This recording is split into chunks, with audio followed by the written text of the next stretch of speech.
வணக்கம் நேர்களே, நான் உங்கள் ஆஸ்ட்ரோ பூர்ணா. இன்னைக்கு நாம பார்க்கக்கூடிய சிறப்பு தலைப்பு செவ்வாய் பயிற்சி. நீச்சமாக இருக்கக்கூடிய செவ்வாய் பகவான் கடக ராசியிலிருந்து சிம்ம ராசிக்கு ஜூன் மாதம் 7ஆம் தேதி பயிற்சி ஆகிறார். இந்த 7ஆம் தேதி பயிற்சி ஆகக்கூடிய அந்த செவ்வாயினுடைய பயிற்சி ஒவ்வொரு ராசி என்பவர்களுக்கும், ஏன்னா நீச்சமாக இருக்கும் போது பலவிதமான பாதிப்புகளையும் கொடுத்திருப்பாரு, பலவிதமான ஒரு உயர்வுகளையும் கொடுத்திருப்பாரு இந்த செவ்வாய் பகவான். இப்போ அந்த நீச்ச இருந்து வெளியில வந்து செவ்வாயினுடைய பயிற்சி ஒவ்வொரு ராசி என்பர்களுக்கும் என்ன மாதிரியான ஒரு பலன்களை கொடுக்க போகுதுன்றதுதான் இந்த பதிவுல பார்க்க போறோம். இந்த சேனல்ல முதன்முறையா பாக்குறீங்கன்னா சப்ஸ்கிரைப் பண்ணிக்கோங்க. பெல் பட்டன்ல ஆல் ஆப்ஷன் சூஸ் பண்ணீங்கன்னா உங்களுக்கு என்னுடைய அடுத்தடுத்த பதிவுகள் நோட்டிபிகேஷனா வந்துட்டு இருக்கும். கன்னி ராசி அன்பர்களுக்கு செவ்வாயாகப்பட்டவர் விரயஸ்தானத்துல பயிற்சியாகி வர்றார். கன்னி ராசி அன்பர்களுக்கு இந்த செவ்வாய் கொஞ்சம் கெடுபலனை கொடுக்கக்கூடிய ஒரு கிரகம் தான். ஏன்னா உபஜய ஸ்தானத்திற்குரியவர், 3ஆம் இடத்திற்குரியவரும் அடுத்து அஷ்டமாதிபதியும் இந்த செவ்வாய். இதனால் வரைக்கும் 11ஆம் இடத்துல நீச்சமாக இருந்து எல்லா தொந்தரவுகளையும் கொடுத்திருப்பாரு. அதாவது உங்களுக்கு ஆர்டர் கைகூடி வரும், கடைசி நேரத்துல கேன்சல் பண்ணியிருப்பாங்க.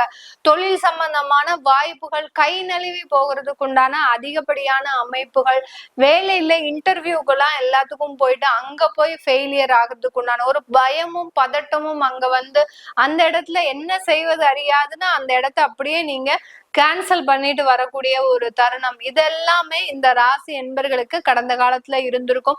கன்னி ராசி என்பர்கள் யாராவது இன்டர்வியூல ஃபெயில் ஆகுவாங்கன்னு சொன்னா நம்புற மாதிரி இருக்கா? அந்த அளவிற்கு ரொம்ப திறமையும் ஒரு ரொம்ப புத்திசாலித்தனமும், எந்த இடத்துல எப்படி பேசலாம், எந்த காரியத்தை சாதிக்கலாம் அப்படின்ற மாதிரியான ஒரு துரிதமான ஒரு திறமை உடையவர்கள். இவர்களுக்கே அந்த இன்டர்வியூல பயம், இன்டர்வியூல ஏதோ ஒரு குறைபாடு இருக்கு அப்படின்னா இது இவர்கள் மனம் சார்ந்த பிரச்சனை கிடையாது, கிரகங்கள் சார்ந்த பிரச்சனை. அந்த 11ஆம் இடத்துல அந்த செவ்வாய் நீச்சமாக இருக்கும் போது மிக பெரிய அளவுக்கு அந்த பிரச்சனைகளை கொடுத்திருப்பாரு. அடுத்து மறு திருமண வாழ்க்கை கடந்த 5 மாதங்களாக உங்களுக்கு பெரிய ஏமாற்றத்தை கொடுத்திருக்கும். நல்லா வாழ்க்கை வாழணும்னு நினைச்சு நீங்க தேடி தேடி கண்டுபிடிச்சு அந்த 2வது திருமணம் பண்ணிருப்பீங்க. அந்த திருமணத்திலேயே ஒரு தோல்விகள், தேவையில்லாத கருத்து வேறுபாடுகள், இது எல்லாத்தையுமே இந்த கன்னி ராசி அன்பர்களுக்கு கடந்த காலத்துல இந்த செவ்வாய் நீச்ச செவ்வாய் கொடுத்திருப்பாரு. இப்போ இது எல்லாமே நிவர்த்தி ஆகக்கூடிய ஒரு டைமா கேட்டீங்கன்னா அதுல இருந்து கடந்து செல்லக்கூடிய ஒரு நேரமாக தான் இருக்கும். இந்த நாட்களும் கடந்து போகும் அப்படின்னு சொல்லுவோம் இல்லையா? அதே மாதிரிதான் இது 12ஆம் இடம்ன்றது விரயஸ்தானம். அப்படி இருக்கும்போது இந்த இழப்புகளை நீங்க ஏற்றுக்கொள்ளக்கூடிய ஒரு மனப்பக்குவத்திற்கு ஆளாகக்கூடிய ஒரு நேரமாக தான் இருக்க போகுது. ஏன்னா உங்களுடைய செவ்வாயாகப்பட்டவர் 12ஆம் இடத்துல இருந்து உங்களுடைய உபஜய ஸ்தானத்தையும் பார்க்கிறார். அப்படி இருக்கும் போது ஒரு இடமாற்றத்தை செஞ்சுக்க போறீங்க. அந்த இடமாற்றம் மூலமாக உங்களுக்கு அதுல இருந்து பழைய பிரச்சனைகள்ல இருந்து நிவர்த்தின்றது அதன் மூலமாக பெறக்கூடிய ஒரு தருணம். இல்ல சில சமயத்துல போல்டா எதிர்த்து பேசி எனக்கு வேண்டவே வேண்டாம், இந்த வாழ்க்கையே வேண்டாம் அப்படின்னு விலகக்கூடிய அளவிற்கு அந்த முடிவுகளை எடுக்கக்கூடிய ஒரு தருணமாக தான் இருக்க போது இந்த ராசி என்பர்களுக்கு. இதுல இளைய சகோதர சகோதரிகள் மூலமாக அதிகப்படியான இழப்புகள், விரயங்களை சந்திக்கக்கூடிய ஒரு நேரம். அவங்களுக்காக நீங்க சில விஷயங்களை செஞ்சிருப்பீங்க, கடன் வாங்கி செஞ்சிருப்பீங்க. இப்போ அவங்க உங்களை டாடா பை பை சொல்லிட்டு அவங்க பாட்டுக்கு அவங்க வேலையை பார்த்து போகக்கூடிய ஒரு டைம். என்னடா இது, நம்ம அவங்களுக்காக செஞ்சோம், அவன் பாட்டுக்கு இப்படி போறான், அவங்க பாட்டுக்கு இப்படி போறாங்க அப்படின்னு ஒரு மன உளைச்சல். இது எல்லாத்தையுமே நீங்க இப்போ என்ன பண்ண போறீங்க? நல்லா அதையும் கடந்து செல்லக்கூடிய, எவ்வளவோ சந்திச்சுட்டோம், இது என்ன பெரிய விஷயமா அப்படின்னு நினைக்கக்கூடிய அளவிற்கு இந்த ராசி என்பர்கள் அந்த இளைய சகோதர சகோதரிகள் மூலமாக அதிகப்படியான விரயங்களை செய்யறதுக்கு உண்டான ஒரு நேரம். இந்த 60 நாட்கள்ல அவங்களுக்கு ஏதாவது செய்யணும் அப்படின்னு நீங்க ஒரு முடிவு எடுத்திருக்கிறீங்கன்னா கொஞ்சம் போஸ்ட்போன் பண்ணிக்கோங்க.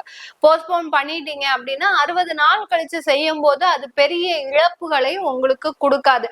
இப்ப இவர்கள் வெளிநாடு செல்வதற்காக நீங்க தான் அந்த குடும்பத்துல ஒரு பெரும் முயற்சி எடுத்து சில விஷயங்கள்லாம் முன்னேற்பாடா செய்யணும் அப்படின்ற பட்சத்துல 60 நாள் கழிச்சு செய்யுங்க. அதற்குண்டான ஒரு நடவடிக்கைகள் நல்ல ஒரு மாற்றத்தை கொடுக்கும். இல்ல மேடம், எனக்கு இந்த 60 நாளுக்குள்ள அவங்க காலக்கெடு கொடுத்துருக்குறாங்க, இந்த நாளுக்குள்ள நாங்க செய்யணும், இது எங்களுக்கு பெரிய ஏமாற்றத்தை கொடுக்குமா அப்படின்னா கண்டிப்பா அது ஒரு ஏமாற்றத்தை தான் கொடுக்கும். உங்களுடைய பணங்கள் கொஞ்சம் விரயமாகறதுக்கு உண்டான ஒரு நேரமாக இருக்கும். இளைய சகோதர சகோதரிகள்னால உங்களுக்கு பெரிய அளவுக்கு லாபங்கள்ன்றது இந்த காலகட்டத்துல கிடையாது.